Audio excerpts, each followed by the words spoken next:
Okay, here we are with the Paris banner, and I'm going to hit play here. This is how it should be on your screen. This is where you should be at as far as understanding how to do things. Okay, it's going to play back here a few times. If you notice, it's going to go through each frame step by step based on what eyeballs are turned on. This part is not too hard. The dog moving and the dog fading away and fading back on is what I'm going to demo right now. Okay, so I'm going to stop this. I'm going to just save my project one more time. Okay, I'll just make sure that we're all clear here. We got this far with just the knock knock joke, right? Okay, that's hot. I'm going to delete all these frames in here, okay? And I'm going to show you that the Tinkerbell dog is indeed sitting around here somewhere, okay? Probably just hanging out here on the end here. Okay, this is the Tinkerbell dog. And I want him to move. So how do I do this? I'm going to duplicate this frame one time right now. And I'm going to turn off that's hot. Okay, so frame one, the dog goes outside. That's the kind of the way I describe it. The dog is sitting outside. My grips usually should be there, and you can see what's going on. Right now, I can't really see it, but he's there. Okay, if I go Command T, you can see that the grips are there. Okay, actually now it's appearing. So dog goes outside. Frame two, dog should go inside. Right. So the difference between these two frames is on this frame, your first frame, your picture, whether it's the dog or something related to your travel ad, sits outside the screen, outside the canvas. Then the adjacent frame, the one that you made a duplicate of, you bring your image in. It doesn't matter where you put it, okay? Now, again, this is your first frame of the animation. This is your last frame, okay? I actually don't want to have the word that's hot on there. So just kind of keep that in mind. You're doing two things, a beginning frame and an end frame. Now, how do you get it to animate? You use this tool here. I call it the tweener. I click on it, it pops up this dialog box. We're doing a position move. This should be on all layers, and this should be on about 4 or 5 frames is plenty. And it's usually, in this case, based on previous frame. It's looking at the frame prior to it, the previous frame for its information. In this case, Tinkerbell was sitting over here, okay? And now it's going to move over here. And you're basically shoving in some frames in between these two frames. That's why they call it the tweener. If I hit OK, it drops in these frames, right? Boom, boom, boom, boom, boom, boom. It parks it right there. It's important that your timing be 0.1 on all these movement frames, okay? So if I rewind it, hit play, let's see what I got. Knock, knock, who's there?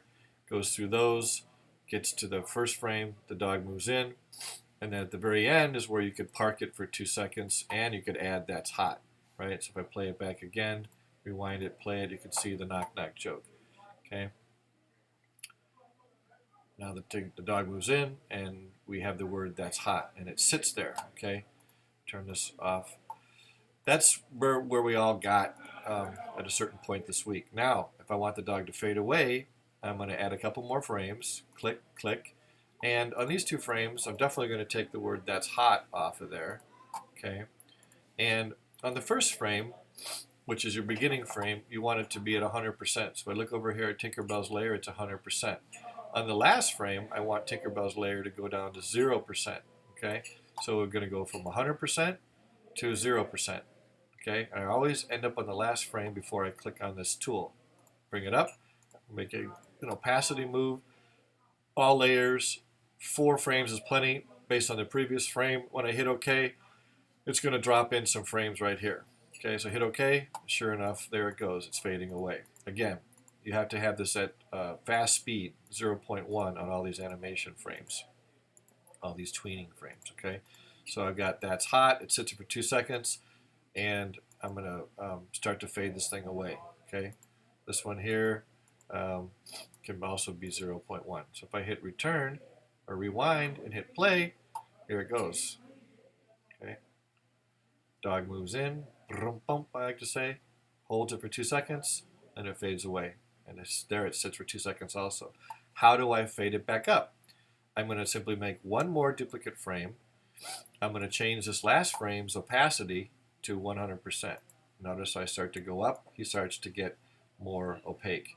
Bring it all the way up to 100. Again, look at previous frame and the end frame. They have to be different. Either it's a different opacity or it's a different position. So on this frame, Tinkerbell's opacity is at 0. On this frame, Tinkerbell's opacity is at 100%, and I'm going to shove some frames in between here to create the illusion of the dog fading up.